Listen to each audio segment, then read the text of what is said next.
So guys, Congressman Moore has come out to give updates on the stance of the United States as regards to ending the genocide against Christians happening in Nigeria. But before we get into the video, take a look at this headline. It says, breaking, bandits raids girls' secondary school in Kebbi by vice principal kidnap several students. This happened last night. Yesterday being Sunday, 16th of November 2025, these bad guys raided this secondary school, carted away with many female students, and guess what?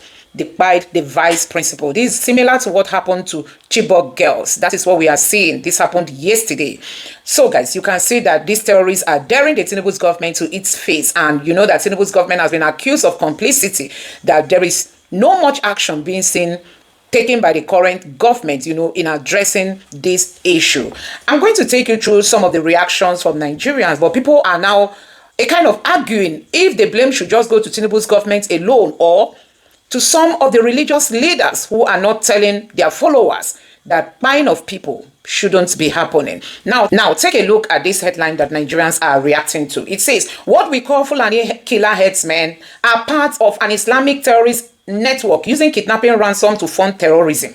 How many Fulani kidnappers have you seen using ransom money to buy luxury cars? Instead, most of the funds are directed towards buying weapons and ammunition to further their jihadist agenda and target more Christians in Nigeria. This is coming from an analyst, and many Nigerians have reacted to all this. We know that when they come to the Middle Belt, they do more of the killings, but in the North, they do more of the kidnapping so that the government will give them money as ransom. Now, see how some Nigerians have reacted to this. Some are blaming the government while others are saying the religious leaders should be held responsible. This person say, this is the truth. They collect money from us as kidnap ransom to buy weapons to kill us in a jihadist war. We must rise against these Fulanis. Fulanis are the enemies of Nigeria, not Islam. This person say, not the religion. And then this person say, false narrative. Until we hold our government and stop bigotry, they will keep killing Nigeria. Call out the government and stop pushing religious war. How is that difficult? So some are saying the government should be held responsible. Some are saying no, the religion should be held responsible. So, and this other person here said, this brings to mind the Chibok girls' abduction under Shetima, the current vice president. I wonder how people thought things would get better when characters like that still occupy powerful position. Jokes on us. And this other person here say, everywhere is compromised in Nigeria. Media, army, police, president, judiciary, everything is compromised.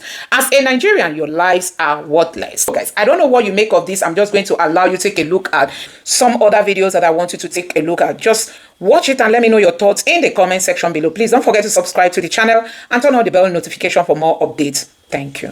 What we call the killer headsmen bandits are the Islamic terrorist way of funding terrorism. Abi how many Fulani kidnappers you don't see we use their ransom buy Range Rover, G-Wagon or G-Benz or build a mansion? No. Then what are they using the ransom for? It is simple. They are using it to buy ammunition to fund jihadist agenda. You can Google the Al-Qaeda of Algeria means of funding terrorism. Kidnapping is one of it. The ISDS of Mali terrorists also use kidnapping as means of funding terrorism. So nobody needs to tell us that Fulani bandits are not connected to terrorism. Is there an agenda to Islamize Nigeria? That's a rhetorical question, because the answer is boldly written on the wall. You can Google it to understand that the agenda of Islamic terrorists is to eradicate Christianity and forcefully Islamize Nigeria. So why are we negotiating with the terrorists who are willing to kill the people they see to glorify a God they never see? Any religious ideology that's with me is a devil in disguise. Let's break it down. Why is there favorism on religion in our national law? If the northern state deserve to have a Sharia law, it is simple to say a true federalism will give each state a different law. Northern state having a Sharia law without each state having state law, state police to protect themselves from the Islamic bandit called the Fulani herdsmen. That's injustice. We are tired of living in the shadow of blunt and dominant. Sharia law without true federalism and open grace without state police means the Christians in Nigeria are sitting on the gunpowder, and this injustice must stop. Thank you. Just learning, with officials of Kebbi State government confirming a terrorist attack on Maga Comprehensive Girls Secondary School, where an unspecified number of female students have been abducted. So the chief press secretary to Kebbi State Governor Ahmed Idris confirmed the attack, while also saying that the details are still somewhat ambiguous as of now. But here's what we know.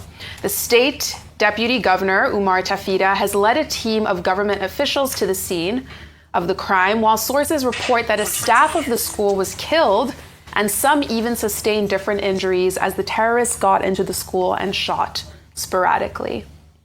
So we'll definitely follow that story, as we progress throughout the day. But as we talk about insecurity, we start what's trending today with the head of the Catholic Church and sovereign of the Vatican, Pope Leo XIV, publicly naming Nigeria as a country where Christians face frequent attacks. The Pope made these comments on his X profile, but he also addressed a crowd after the Angelus prayer yesterday overlooking St. Peter's Square.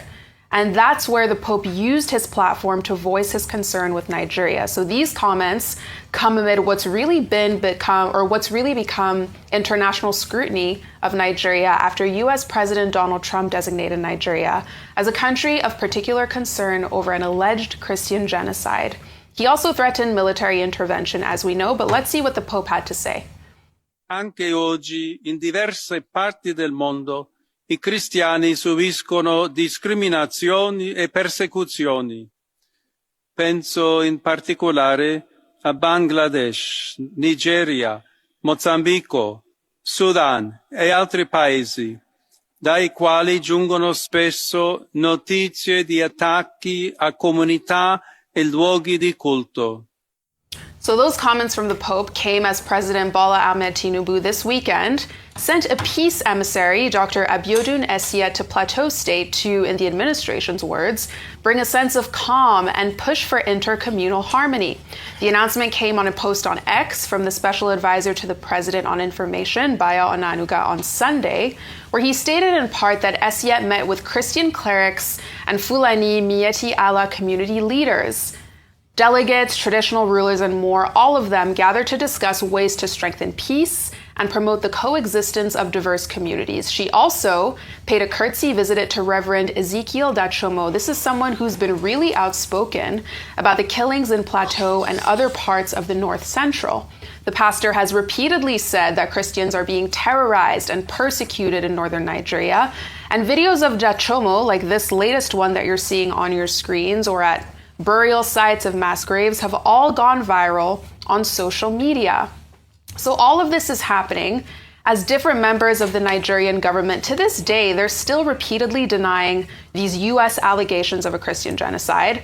But the U.S. House of Representatives is getting ready to hold open public hearings on President Trump's designation of Nigeria as a particular concern starting this Thursday. So, this story has somewhat taken on a new layer given the fact that we're hearing from the Pope on this as well. And Rufai, since you're sitting next to me, I'll start with you. If we take all of these stories along with that breaking news of, these female students getting kidnapped, how should we be thinking about the Pope and just insecurity in Nigeria overall? I just pray we're able to get the girls back. But it reminds me of Chibok. It reminds me of Dapchi.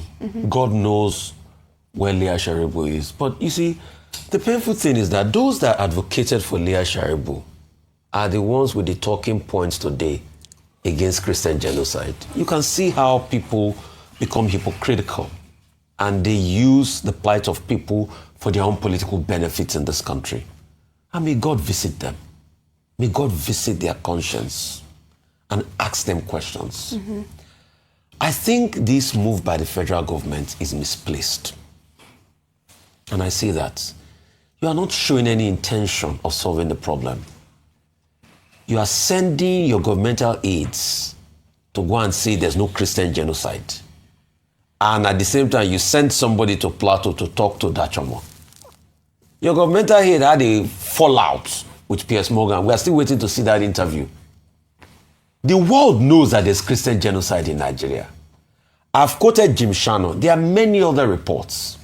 In fact, this Congress that is going to start its proceedings on Thursday, regards country of particular country, there was a Catholic priest that went there, I think about a year ago, that Oji played the video where he went to give evidence as regards what's happening.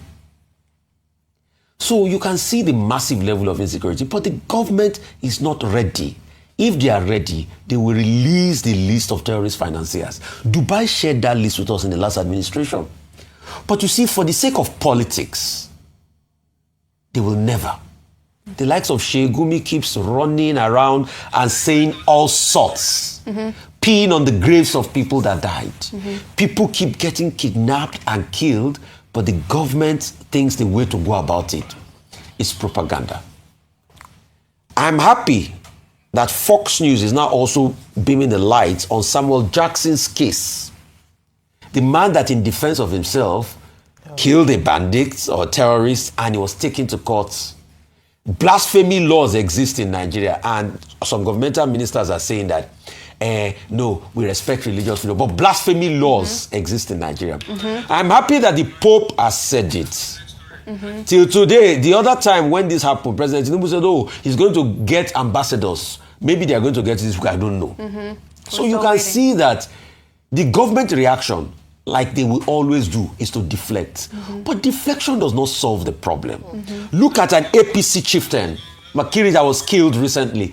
All of those things show that the government is not ready to solve the problem. Annie, I'm sad to announce to you that many years after, we'll still be talking about this thing because government is not ready, and they've shown it. And, you know, to your point, speaking of security or insecurity, let's head over to Katsina State now, where shocking new footage appears to show a number of armed bandits on motorcycles and bicycles storming the Kankia local government area of the state. So in this video posted on Saturday, a group of bandits ride into an open area as gunshots can literally be heard firing into the air as no security presence is there to counter them or protect residents. Let's take a look at the video, then discuss it.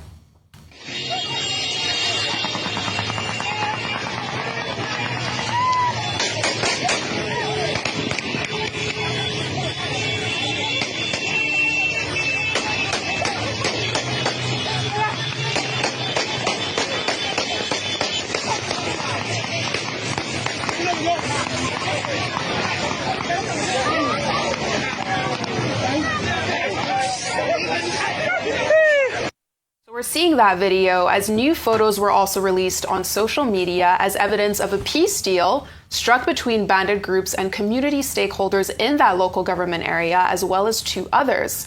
So in photos shared on Saturday on Dan Katsina's X page, his caption states that negotiations ended with a mutual commitment to stopping the attacks in the affected areas, which have brought some sense of hope for a more stable security environment, allegedly.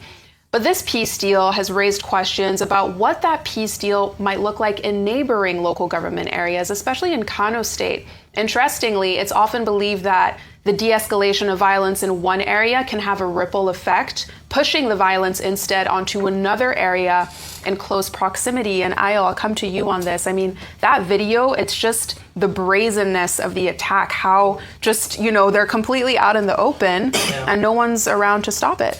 So the stories we've taken this morning show clearly that we have a deep insecurity problem in Nigeria, and it's an inherited problem. It didn't start with this administration. The only challenge is that previous administrations have not been able to deal with it. Going back to the last story around how we even negotiate with bandits, that has been criticized heavily by, you know, in different quarters. If you're talking about, you say, oh, well, we negotiated with, or we gave amnesty to people like Niger Delta militants and all that. These people had an ideology. There was a cause for their violence. What is the ideology of the bandits? That they are criminals? Very soon we'll be negotiating with kidnappers and thieves. We'll be asking them to come to a round table to let us talk as to how we can appease them so that they don't steal our look at the brazenness of their attack and the fact that they have no respect for security operatives. So it's either one, the security operatives at this point can be accused of being in collusion with them, whereby they are aware or they are compromised, because there's no way that we have security apparatus in Nigeria and this brazen show in broad daylight is happening. So it's either one, we begin to interrogate whether or not the security operatives have been compromised. The second part of it is that we are just unable to, we don't have capacity for this. And that's why some Nigerians are saying, let the US come. Because if we've not been able to deal with this problem for so long, then maybe we need external help from people who have capacity to help us. But at the crux of it is the fact that we need to deal with this incessant insecurity that's plaguing across all Nigeria. And I want to speak about the Kebbi girls. It is sad that despite all the campaigns that have happened, you know, we've talked about other kidnappings that have happened in the past, and now when we're really talking insecurities on the front burner, it's almost a slap on the face of the government to see in the Northwest another case of kidnapping in a school. We've had the Safe School Initiative. What happened to that? We've had interventions following kidnappings. What happened to that? It means that the government is admitting through this incident that they are unable to tackle the situation, and that's one of the primary responsibilities of government, to ensure security of lives and property. Finally, on Christian genocide, I'll just say this one point, that with Dr. Esied going to Plateau State, I said it was a good move because we need to deal with this kinetically and non-kinetically, but it's also an admission that the government was too hasty in responding to the claims of Christian genocide without even an investigation first to speak to community leaders. So their reaction, first of all, knee-jerk, was deny, say it's okay, then go back and say, okay, come together, let us talk to you and ask. Should that not have been done first before they went on to deny that it was happening in the first place? And, you know, as we talk about security in schools, I want to take our next story from some real ground truth from our perspective. Obviously, we've been working with the State Department, the NSC as well, and the White House staff, and we're in constant coordination and communication on this issue. But we're going to get to the bottom of this, and obviously the map that you just showed really highlights the tragedy that's going on there, how horrific this is, these killings of these Christians, our brothers and sisters in Christ. But we, and as President Trump has stated, we're going to stop this.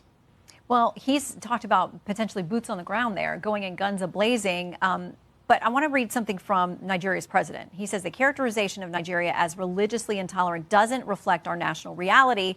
Religious freedom and tolerance have been a core tenet of our collective identity and shall always remain so.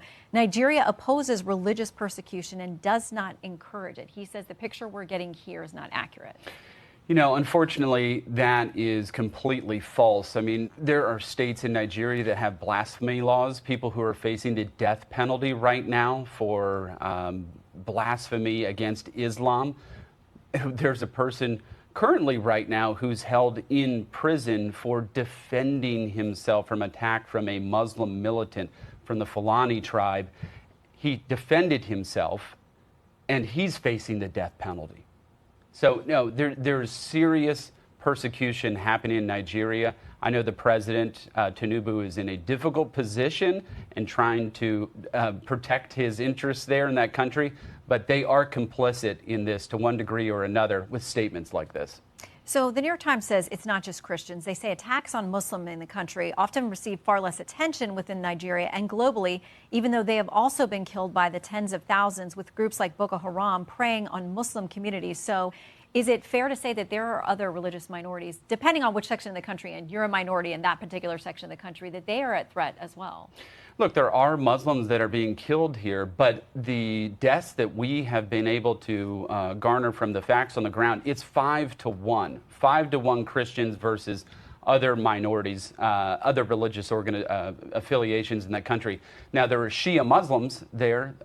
These terrorists are Sunni Salafists who are doing these attacks. So, of course, the Shias are going to also be targeted in this, but it is 5-1 Christians who are being killed in Nigeria. What can the U.S. do? Quickly, what should we do? Do we have a role in something that seems to be an internal dispute in a different sovereign country? I think we absolutely do. Look, we're a Christian nation and a nation that believes in values and virtues of standing up for people who are being persecuted. That designation the president just did, a country of particular concern, unlocks 15 different levers that the president can use against that country, sanctions being one of them, withholding development dollars, restricting financing from international institutions. So there's a lot that could be done there, but the president has put all options on the table, including military kinetic action. Okay, please keep us updated. We appreciate it as you get to the details on this. Thanks, Shannon. Thanks. Is there also maybe a Shia genocide going on? Because, mind you, these terrorists are mostly Sunni Muslims. That is the reality, which nobody's eating at. And they're always killing the Shias. Okay. That is one aspect of it. Another aspect of the killings also is that you also have extremist extremist Fulani jihadists killing indigenous Hausa settlers or Hausa indigents. So these things are several killings are going on. Now, if somebody decides to say, okay, I am more concerned about the Christian genocide, what is wrong with that? If perhaps the Iranians were concerned about the Shia genocide, let them raise it up. But the question is there a Christian genocide going on? And there is no debate on that. So now, in fact, just yesterday, I saw I will not use harsh words on him, but he deserves the harshest words.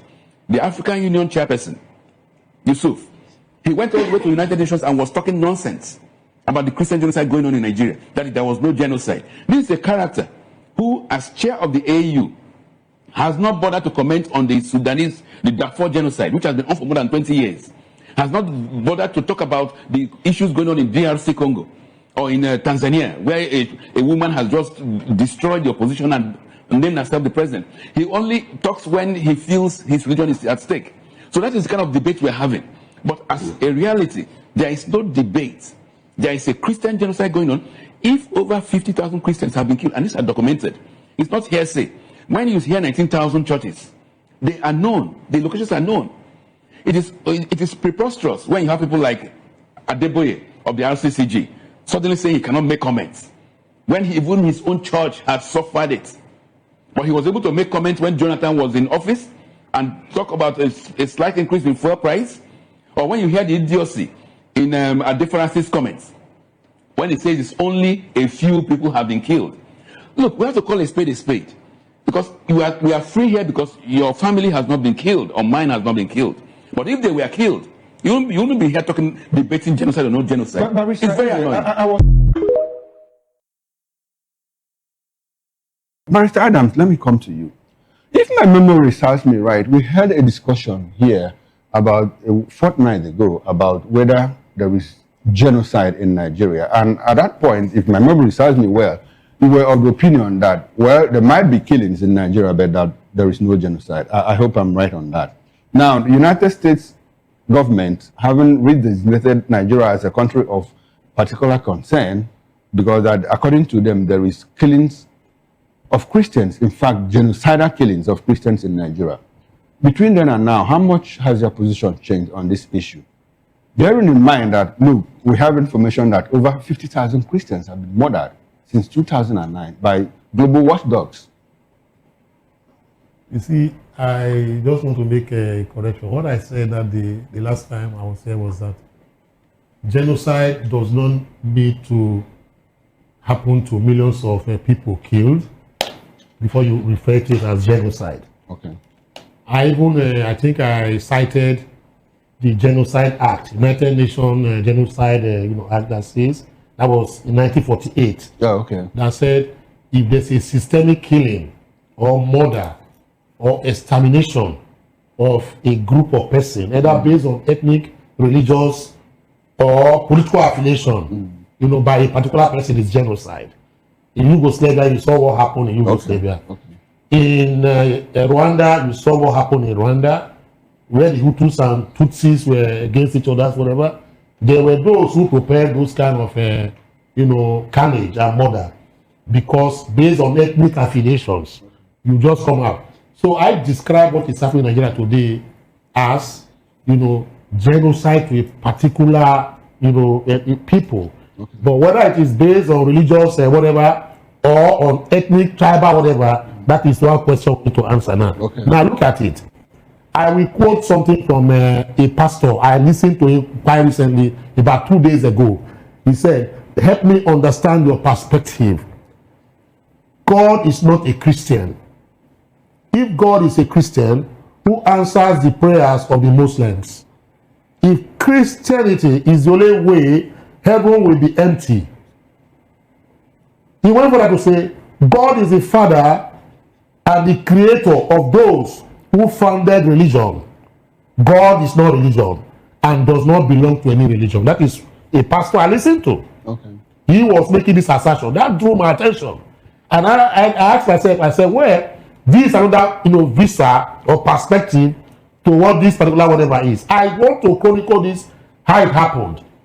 Whatever we call Christian genocide or genocide of the minority, tribes in Nigeria today. Let me start with the Constitution first of all.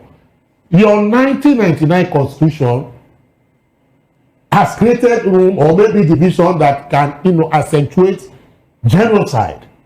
If, for instance, the name of Christ Jesus is never mentioned in your constitution, but the name of Muhammad is mentioned. 2, if for instance, the name of your faith, Christianity, is never mentioned in your constitution, but the name Islam is mentioned in your constitution. 3, if for instance, you now found out that there is no canon law operating in Nigeria that will say that all Christians or those who are Christians, who take Christianity as their religion, should practice canon law when it suits and fits them. But you have Sharia. I don't know if you understand. Sharia is an Islamic code, whether we like it or not. Whether we like it or not, Sharia is an Islamic code. To the extent that your constitution says that the House of Assembly of the state that want to practice Sharia can even make laws that will guide how Sharia should be operated. Okay, but now you look at it okay. In all these things that you have mentioned yes. About the constitution, Yes. can you tell us how this supports the killings of Christians or the Because killings of Nigerians? This feeling of entitlement to power, the feeling of entitlement of religious superiority. That is the reason why you see Kano State there's one a group called his bar. It's an Islamic police. They implement, enforce, execute Sharia laws that say you cannot drink alcohol in a municipal, a city like Kano State. I am from the south. I'm a Christian. I drink alcohol maybe a bottle or 2 a day, and I find myself in Kano. But for me to go buy it with my money, I have to go and hide and drink it. Because if I'm found with a bottle of alcohol on the street of Kano, the Hizbah will do what? Arrest me. If I also run a shop, because we don't forbid alcohol from where I come from. My religion does not say don't drink. Take in moderation.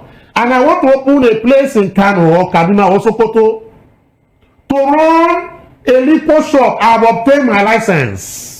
And I want to operate it. The Hizbah will come and close it down and say you cannot do this. Is that not entitlement of religious superiority? Okay, but I understand your point. Yeah. I would like for us to reduce this discussion, yes, to the point of genocide, killing. That is what I'm saying. So is it these people? Okay, these codes now. Yes, give a certain group of people an entitlement. Energize them. Otherwise, why can ISWAP? Why should Boko Haram say they want to Islamize Nigeria? If there's no foundation for them to do that, how can a Muslim get up from the north and say he wants to Islamize Nigeria? That he will form a group of bandits, terrorists, to come to a nation that is called secular states and begin to say that he wants to Islamize Nigeria. ISWAP. That is their mission. Okay. If not because the constitution gives them the vent, zest and zeal for them to operate, they will not have such. Right. Have you seen Christians, taking up arms to say they want to Christianize Nigeria? These are questions we have to ask ourselves. Let's get the view of someone who practices Islam. Mr. Ibrahim Momo, good morning to you. Welcome to the conversation this morning. Now, do you think the issue of some religion or one religion thinking it is superior to another was or has been propelled by the kind of our constitution or the constitution we practice? Is that the bane of our problem in this country? We don't hear such things of genocidal or anybody trying to take over Saudi Arabia. We don't. I mean, there are a few Christians living there, but we don't hear that. Oh, they're trying to impose themselves. Do you think our problem is this issue is constitutionally driven, and what can be done differently? Okay. Good morning, and thank you very much for having me. The first point I'd like to make has to do with the fact that it appears that there is high level of disinformation, calculated, coordinated, disinformation at play in what you have heard, being said including what we have heard right there in the studio, and it's not a statement of ignorance, it's calculated. The disinformation campaign is a calculated one. I don't agree that it is ignorance as in display, because when you hear educated people talk, sometimes it shows, intent. Do you disagree? What is your position? Let me make the point. Why do I say that? It's because when you ask the question around, is it a matter of religious superiority that the Constitution confers, and it's allowing, if you may, or enabling the criminality that is ongoing? It's over there, the lecturer, that I stand by my own take. Okay. That the Constitution empowers these incursions that we have. People, whether they are criminals or whatever you call them, just for instance, is well known the reason why you have that. Two is this. Let me draw his attention to a particular issue that happened in Oyo State. 11 January of this year, because of the empowerment given to some of these people by the Constitution, the Supreme Council for Sharia proposed, the bringing Sharia to be a system of legislation in Oyo State. They were supposed to launch that particular, on the 11th of January 2025 this year. If not because the Constitution gave them that vent, do you think that they will have that temerity? What specifically does the Constitution Section 277, Section 277, 275, 262. You have all these sections there. If you go to 2, you see the creation of Sharia Court of Appeal. Now, if these people see this happen, then they believe that if the Constitution can give such to a religious, group, they believe that they have that particular, powers for them to now rub shroud over the rest of the other people of Christian faith, as it may be. I am not preaching that to say that what has happened is because they are going against, but the Constitution gives them the power to do that. If the Constitution, for instance, can mention 95 times the issue of Sharia, and there is no place, zero place in the Constitution where the issue of canon law was not mentioned, how be it? Even President Buhari in 2014, when he was interviewed, you know what he said? People can still go back and fact check me. He said that the issue of Sharia has come to stay because the Constitution gives the Muslims the powers to practice Sharia in Nigeria, and that God willing, that is what is going to happen until it is reversed by the Constitution. That is late Buhari taking care of this.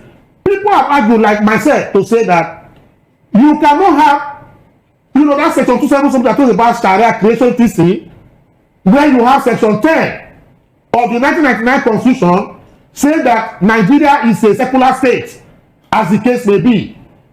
Otherwise, if not because the powers given to them by this Constitution, why do you have the Hizbah in Sokoto, in Kaduna, in Kanu, that will destroy truckloads of alcohol based on the fact that Islam or whatever forbid it in a state where you say it's a secular state? I was discussing one of my Muslim brothers. He said that under section 38, he has the right to the religion of his faith. That the same Constitution grants him the right under section 38 to belong to the religion of his choice. Barrister Adams. You understand the point now? So it's something that bothers me. All right, Barrister Adams. And until this particular area is, maybe amended, it will continue to energize. Okay, but this Islamists. I want to ask you a question. We understand all, that you have said about the Constitution giving vent, That's right. some kind of push to energizing them. I'll ask you now. Hizbah people that implement Sharia and Hizbah, they don't do it under a war situation, right? Is there any part of the constitution that says that the government shouldn't fight terrorists, who, by the way, coincidentally happen to be Muslims? There is no section 14 sub 2B is very clear. It is very clear by the wordings and couching of that particular section that says that security and welfare. He never said welfare and security. He mentioned security first. That is the reason why you are in government. So if you are a governor, local government chairman, president, if you are sworn in today, the main thing you have to do is to fight security first of all. Make sure there is security of lives and properties and jobs, etc. Then you now go to welfare.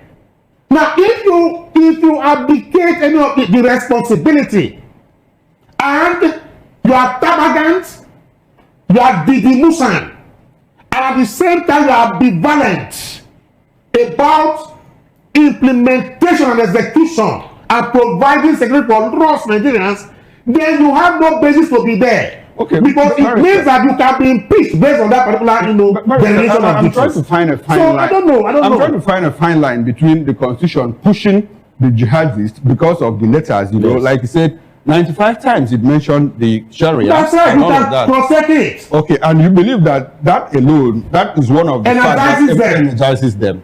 So I'm trying to find a fine line between what the constitution has said and what the constitution also says about protection of lives and property of Nigerians. Let's bring in Barrister Eze Eluche into this conversation. Good morning once again. Yeah, thank you very much. Barrister Eze Eluche is a lawyer as well as political affairs analyst. Now, this debate has raged, for like 10 days or more. Nigeria redesignated as country of particular concern, CPC, by the Trump administration on the basis of what? That, look, there's Christian genocide in Nigeria. A lot of people have weighed in. Barrister, first of all, do you agree with Trump that there is Christian genocide in Nigeria? Let me start. Let that be a take-off point. Well, thank you very much. For some of us, Nigeria, for patriotic Nigerians, Nigeria has been a country of particular concern for more than 10 years. Nigeria has been a country of particular concern to Nigerians, patriotic Nigerians, for more than 10 years. So that Trump is just declaring it as such, on even only one aspect of life, which is religious freedoms. For us, Nigeria is a country of particular concern in the area of security, in the area of education, in the area of governance, generally. It has been a concern to us. So what Trump just did was to only address one area of it. And with regards to whether genocide is there's a Christian genocide ongoing, people think the word genocide it's not a word you bandy about. It's rooted in international law. The Genocide Convention and the Rome Statute. Article 2 of the Genocide Convention and Article 6 of the Rome Statute clearly postulates that there are 5 actions that need happen. And when any of these 5 actions happen, any of them, and it is geared towards either the full or total destruction of the people, it's a genocide. But for our own sake, we will only be concerned with only 3 of these actions, which when any of them happens, there's a genocide in place. One is if there is killing of that people, targeted killings. Secondly, if they are made to suffer bodily or mental harm. And thirdly, if there are deliberate policies in place to dehumanize them.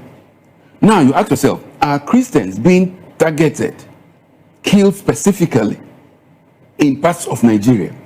Unequivocally, the answer is yes. Are Christians being made in some areas to suffer bodily and mental torture? The answer is yes.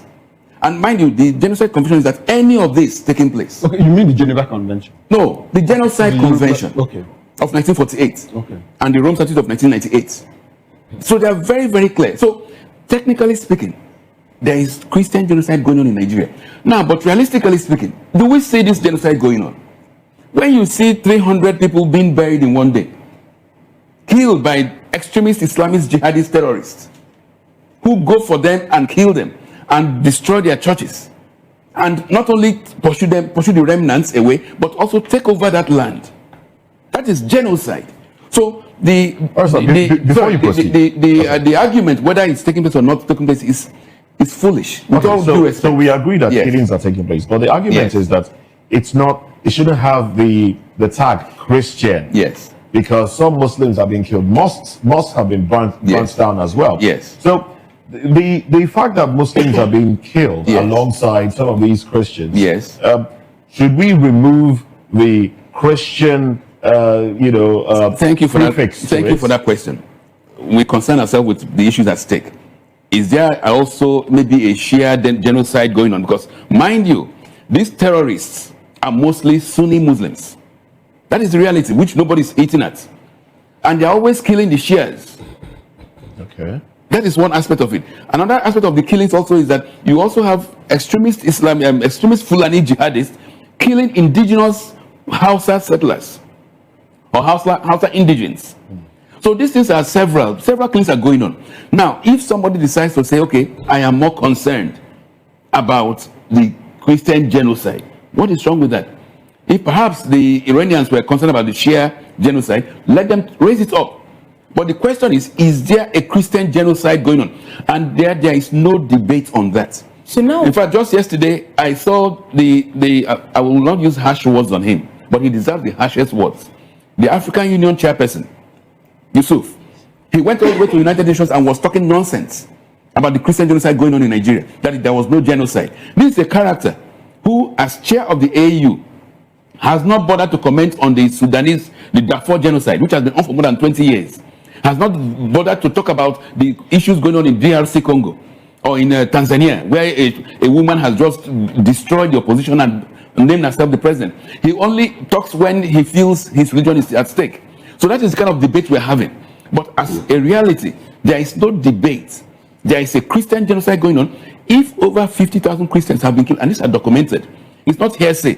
When you hear 19,000 churches, they are known. The locations are known.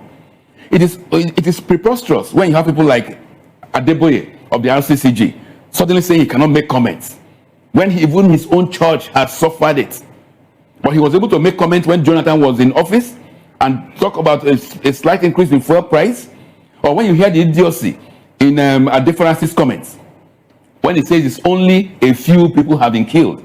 Look, we have to call a spade, because we are free here because your family has not been killed or mine has not been killed. But if they were killed, you wouldn't be here debating genocide or no genocide. But it's very annoying. I was coming to that. Do we see a mix of politics in all of this? Yes. Because there's been this pushback, by the federal government. Yes. So that went to the United States, appeared in Piers Morgan's show and said, look, there is no Christian genocide here. Yes. But curiously, we also have Christians in the South here who are vehemently defending that there is no Christian genocide. Yes. Even people whose churches have been affected. Yes. Do we see a mix of politics, ethnic politics in all of these defenses? Is there anyone that you see? During the Holocaust against the Jews in Germany, there were some Israelis, there were some Jews who worked with the Nazis for some kind of pecuniary benefits, to even perpetrate the genocide or the Holocaust that was going on. So when you hear these characters who come out and say there is no genocide, because maybe they want to have some largesse from government or whatever, Kenyamu said because he's a Christian and he was made a minister, then there's no genocide. What kind of crap is that? Or that the president's son distributed 1 million Bibles, so there's no genocide. For goodness sake, there are Bibles in the hotel rooms, and we know what goes on in the hotel rooms. The reality, we don't debate. I've just explained to you rationally what genocide means and what in reality we are experiencing in Nigeria.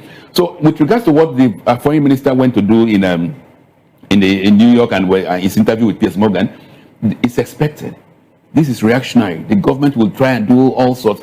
But we have a president, Bola Tinubu, who never bothered. When 50 are killed, 100 are killed, he travels abroad. His only visit to Yeletawa was when the Pope raised the issue in a homily. That's when Tinubu went. And what did he say when he went there?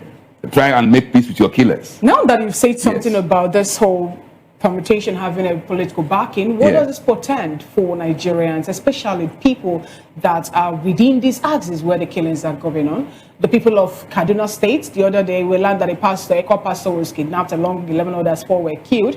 In Benue State, they're still killing. In Plateau, we've not really heard much of the killing at this time, but we know that, you know, something like that is still going on. What does this portend for Nigeria? And moving forward, with the way the tension is already high, Christians are defending themselves, Muslims are saying we are not doing any superiority part, even when we have the constitution more like empowering some people or emboldening them with their action and attitude. What does this portend moving forward for Nigeria? Well, real Nigerians will not look at these political divides, because if you are in Plateau, Nasarawa, Taraba, all those areas, or even part of Enugu State, you are being killed. So you only have to raise your voice, let the world know what's going on, and the world knows. Even the world is aware of these reactionary moves. They know how the Nigerian government operates. They know that money is going around. They know that they're paying lobbyists in millions of dollars to try to launder the Nigerian image. But the reality is the reality. People are still being killed till tomorrow. And the Islamists, you see, when government does these things, the world is watching.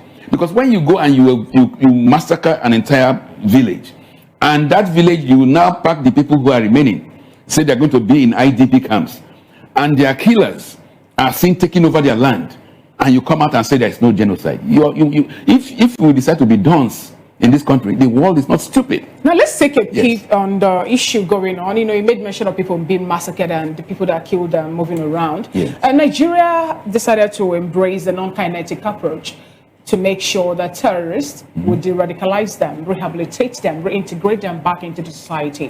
The other day, Kaduna State also made a statement on how they are going to bring in free education and medical health care for them. There was also a talk about you know, further embracing of these people that have killed people before, and they say they are not terrorists in quotes. You know, now how do you think this will help to shape the idea and ideology of those whose family members were killed by these men, and then they are still seeing them moving freely, enjoying what them are not enjoying, the free education and free medical health care?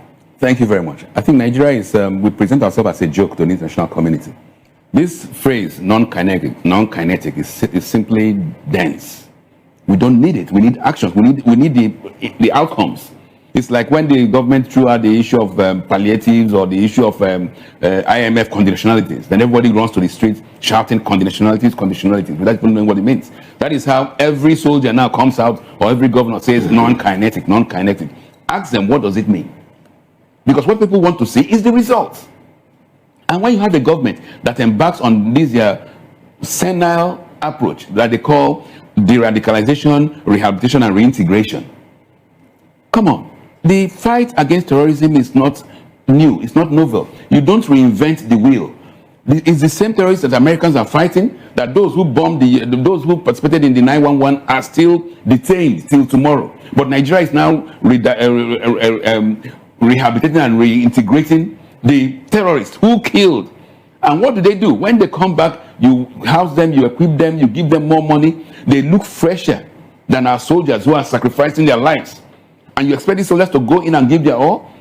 Or when the government now comes and says, okay, we're going to give you free education, free health services, this leads many of us to believe that these characters in government are in collaboration, or they collude, or they are complicit with genocide. Because you can't tell me that you are giving a killer of your own people, you are giving them free education for what? You are rewarding evil. So those characters in government, whether they are governors or whatsoever, who indulge in this kind of criminal behavior, I believe that at the appropriate time, when there is need to bring all these characters before an international tribunal, you will discover that under the Same Genocide Convention, these characters qualify as people that should be tried. Now I asked this question earlier to Comrade Ibrahim Momo. Let's get your opinion on this. Yes. Should we have a problem with US coming in to help us take out the extremist jihadists operating, killing people? Now we'll say there is not only Christians that are being killed, Muslims too have been killed. Should we have a problem, with the United States coming in to say we want to help kill out or take out or exterminate this people? Thank you very much. In international law, international affairs, that's what is called the responsibility to protect.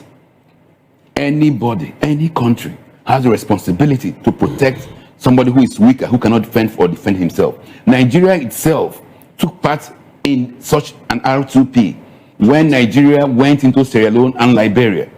Because no government invited us in Liberia and Sierra Leone. Nigeria went by itself. So the reality is this: if in their good thinking, the United States or any country, having seen that Nigerians are incapable of stopping this Christian genocide, they decide to exercise their rights or their duties under the responsibility to protect and come in, they are most welcome. I mean, if you are somebody who has lost his family in Nasarawa and you are at the verge of losing your life, and somebody says, I'm coming to help you, when your government has severally failed, there's absolutely nothing wrong in any country, whether the US or whoever, coming in willingly to try to help those who are suffering from Christian genocide. Thank you so much. Thank you. For that to confuse now when you say are we having a selective amnesia, or is it we are the ones actually confusing ourselves on this table, or rather Nigeria as a person or the country making all those things to come up the way it is. When I asked this question, I asked it in the sense that I think it was in Sokoto State that a particular girl was lynched. She was killed. She was set ablaze. And Niger State also, another thing like that happened just this year, 2025. On the notion of that they decided, or that the people that was killed, the girl that was killed was because of a statement she made on the school group WhatsApp about the prophets. And the lady that was killed in Niger State also was because of the way she disposed herself still. And all this borders on what? On going against the Sharia law. Like Barrister pointed out, if you're to get yourself somewhere in the north, in the core north, where we have the Sharia law also, it's a thing. And when the likes of Sheikh Ahmed Gumi was talking, he said something in Turkey. He said that Christians, especially those residing within the Middle Belt and region of Nigeria, are trying their best to malign the move or the talk or permutation about Islamizing or making Nigeria to be an Islamic state. Isn't that point to the level of religious plurality being practiced by some people in a secular state? There are two things you have said correctly. One, there are criminals, there are people, individuals who don't have the authority of the state, who have perpetrated crimes, including killings. That's the correct statement to make. Is that constitutionally enabled? A criminal, or that's one. Those criminals, were they empowered by the Constitution to do what they have done? Also in that same vein, are these the only religiously motivated criminal killings and other criminal conducts? When you don't see those individuals in court and we don't see them in the prison, some people will still allude. The judge does not see them. That's what you're saying? Should I recount those incidents for you? How can a journalist not see them? It's not possible. It's not possible. That's on the issue of I agree that there are criminals who claim the use of religion, including the Muslim religion, the Christian religion, whatever religion they choose, to commit heinous crimes, including murder. These crimes are these crimes should be prosecuted for what they are. But to use it as a bait or as an excuse to want to, smear, malign Muslims and then Islamic religion, it doesn't make any sense. To me, God a Muslim, okay. I do not support those criminal conducts. Okay. My religion and Nigerian constitution does not enable those criminal conducts. So should we have a case? Now, you've made that point and I appreciate that too. So should Nigeria have a problem?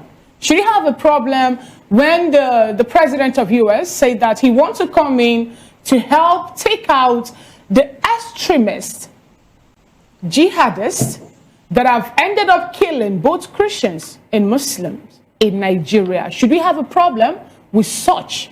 They didn't say they are coming in to kill Muslims. They said they are coming in to take out extremist jihadists operating freely on the soil of Nigeria. Should Nigeria have a problem with such team or such help coming to us? One of the beauty about VOP TV, one of the beauty, with all due respect, why I'm always very willing and able to feature on the program, is the quality of its anchor. I say that not patronizingly. I say that because in the way you have asked your question, a lot of Nigerians don't think at that level. Should we have an issue? In the way you have asked, I'm just trying to recount your question before I respond. Should we have an issue with the U.S. designation of Nigeria as a country of particular concern, on the basis of which it is willing, if it intends to or wants to come in to assist to take out these criminals, the jihadists, as we have, extremist jihadists, in the way we have used. So, should we have any issue with that? The answer is absolutely no. Yes, in international law, it will amount to an infringement of a country's sovereignty, you know, for one state to want to, you know, directly intervene in internal affairs of another state. That is, yes, international law, yes. But is there a foundation, is there a basis for the statements? In fact, for me, I applauded and deplored Trump. I applauded him because his commentary, his statements on Truth Social about the criminality going on in Nigeria, even though he posed it in a way that enables a single narrative, a false narrative, it mainstreams the challenges Nigeria has been facing. So I applauded it because what is the duty of government? What's the business of government? Essentially, it's about the protection of lives and security of life and property of the citizenry. That is the basic duty of government. Now, what people have now called, in my opinion, firstly, a Christian genocide, is to amplify the security challenges that Nigeria has been facing. And I applaud Trump for it. But to now make the false claim that it's a Christian genocide, and you see, when you allow a lie to slide for too long, it can be taken as fact, unchallenged, can be taken as fact. We know, we are Nigerians, we live in this country, even the bigots, those who are religious extremists from both the Muslim and the Christian faith, those bigots, those who are the bigots who take things to the extremes, also know that this is not religiously based, even though Christians know, Muslims know. Because the majority of the victims, the hotbed where this criminality is going on is Muslim-dominated areas. The majority of the victims are Muslims. But the religion is, for me, I think religion is not even the issue. The fact that government stands as camps and people, Nigerians, full-fledged Nigerians, citizens with rights, are being killed on a daily basis. And the government is aloof, is unable to act over the years. It's something that we should deplore. All Nigerians, all men of culture should deplore. What is the purpose of government if you cannot secure the life and property of the people? What is the purpose of government? But now we have a common security challenge. But people are now trying to mine it for some primordial sentimentalism, for some, Islamophobic or, primordial interest, or even pecuniary. Some of them are doing it for money purpose. It's what I find very disturbing. We have a common challenge. Let's work together to resolve it. Let's call out the government when they fail to protect our party. This is the challenge we are facing, and I think that's how I think we ought to work around it.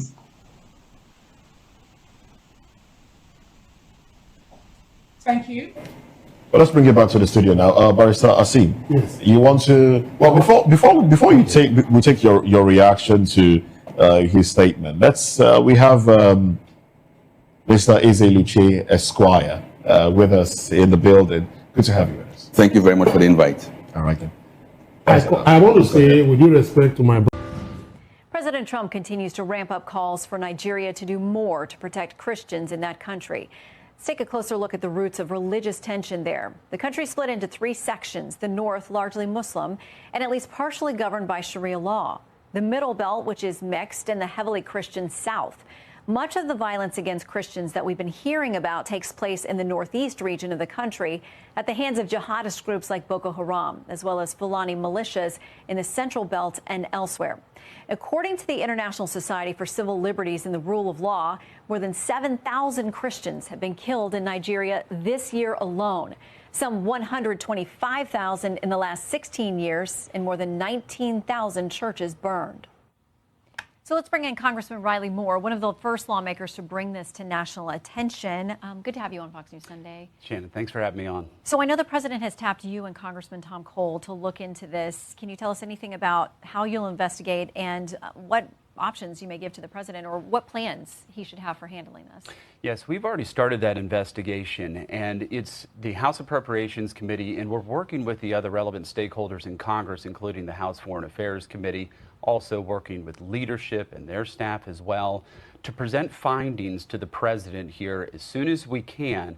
And once we have some real ground truth from our perspective, obviously we've been working with the State Department, the NSC as well, and the White House staff, and we're in constant coordination and communication on this issue. But we're going to get to the bottom of this, and obviously the map that you just showed really highlights the tragedy that's going on there, how horrific this is, these killings of these Christians, our brothers and sisters in Christ. But we, and as President Trump has stated, we're going to stop this. Well, he's talked about potentially boots on the ground there, going in guns a-blazing. But I want to read something from Nigeria's president. He says the characterization of Nigeria as religiously intolerant doesn't reflect our national reality. Religious freedom and tolerance have been a core tenet of our collective identity and shall always remain so. Nigeria opposes religious persecution and does not encourage it. He says the picture we're getting here is not accurate. You know, unfortunately, that is completely false. I mean, there are states in Nigeria that have blasphemy laws, people who are facing the death penalty right now for blasphemy against Islam. There's a person currently right now who's held in prison for defending himself from attack from a Muslim militant from the Fulani tribe. He defended himself, and he's facing the death penalty.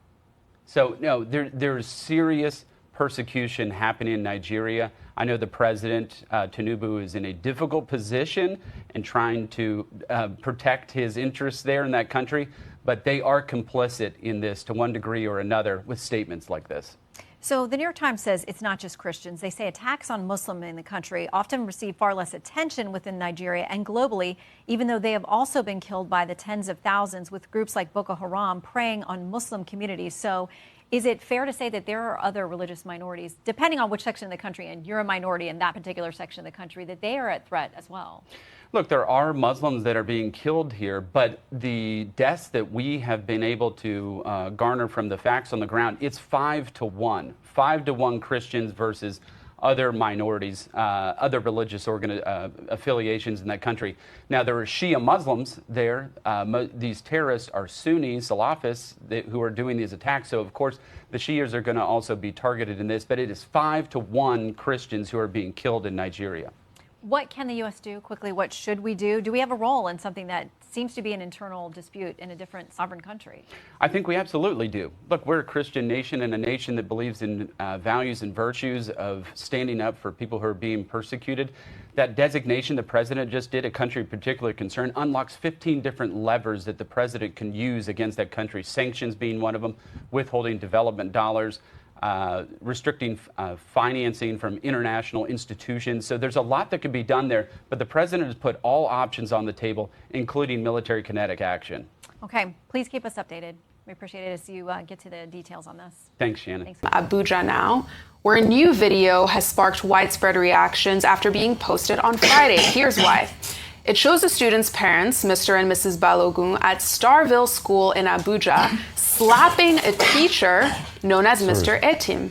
So this attack happened after Mr. Etim said that their son in year 8 pushed him twice, which led to him slapping the teacher, or slapping the boy, in retaliation. So in this video, Mr. and Mrs. Balogun quickly become violent with that teacher. Let's take a look.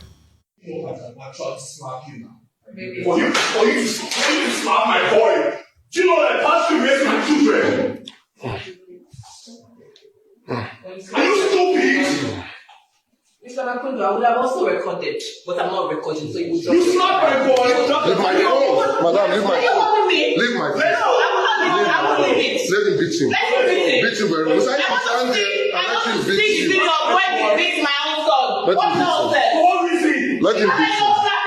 Let him beat him. How dare you touch my child? How dare you? How dare you? You can slap because what? Yeah, I slapped him too. You can have the video published. And, Dr. Abati, this video has sparked reactions online about a teacher's responsibility, disciplinary action in schools, and also the roles of parents in schools.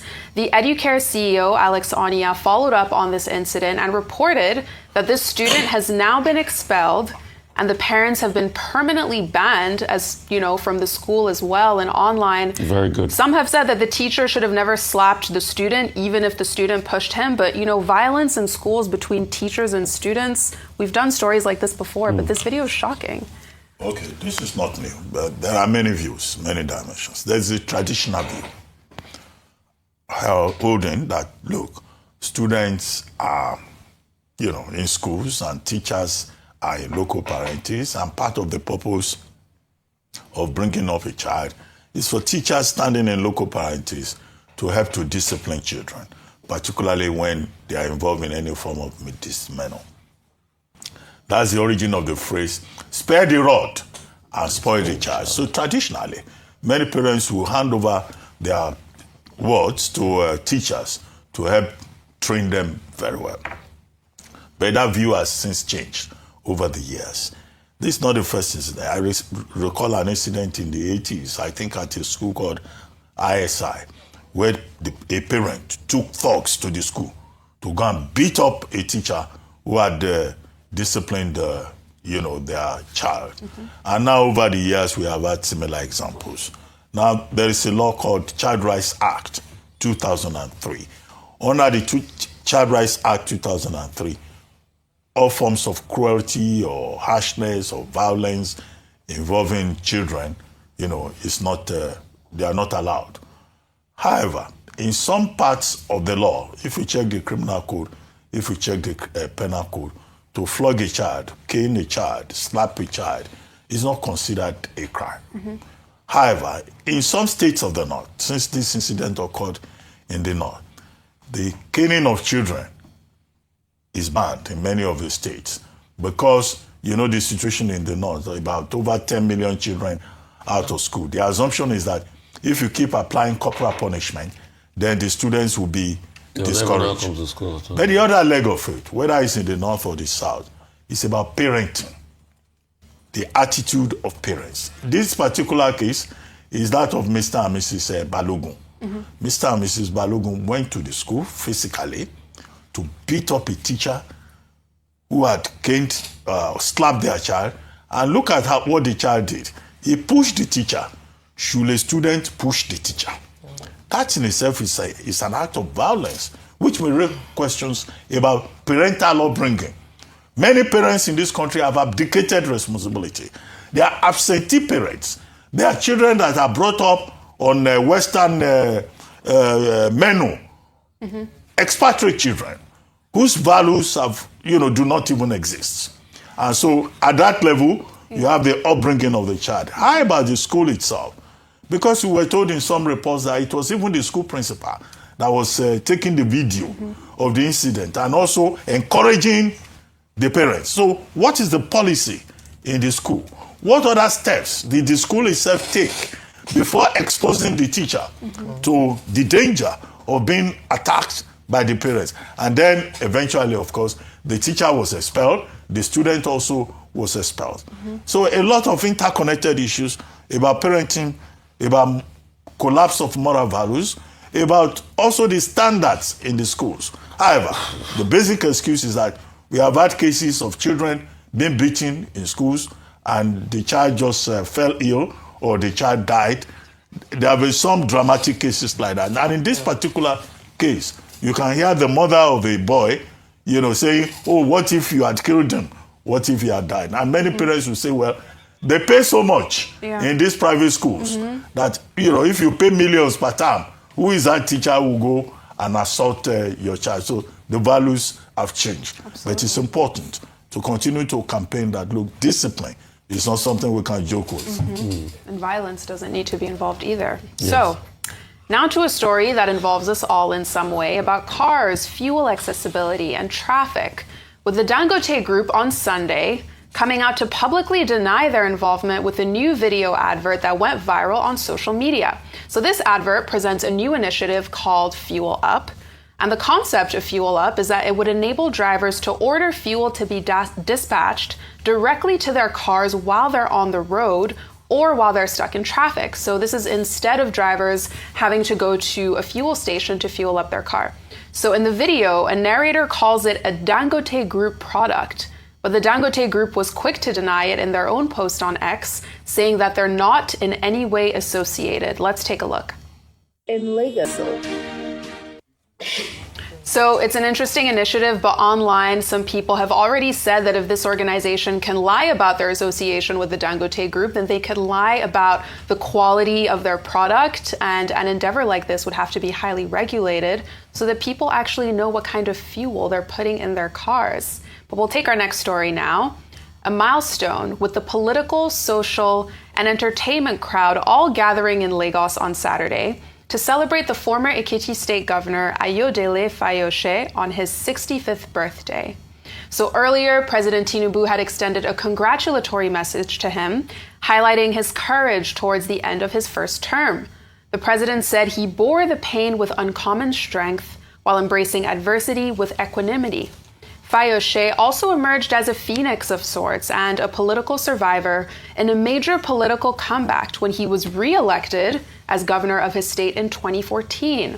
So with that move, he made history as the first person to defeat 2 incumbent governors in Nigeria. And as governor, his legacy is one which includes improving road infrastructure, expanding access to education and healthcare as well. And, you know, from all of us at Arise, we wish the former governor a very happy 65th birthday. Maybe Dr. Abati, do you have a few words to say as someone who also recently celebrated his birthday? Congratulations to Governor Ayo Fayose, former governor of Ekiti State, on his 65th birthday anniversary. It was a well-attended event, demonstrating that he remains relevant, even if about the same time that he was turning 65 and celebrating, he was being expelled by some, you know, ironic coincidence as a member of the People's Democratic Party. He had been, for a very long time, a chieftain of the People's Democratic Party and quite a notable figure in Nigerian politics. He was impeached, he survived, he came back.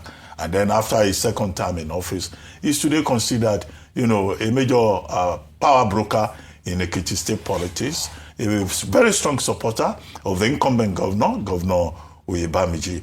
The only people that I see in the media, on social media, attacking him are members of his own family, raising controversies. But in terms of his contributions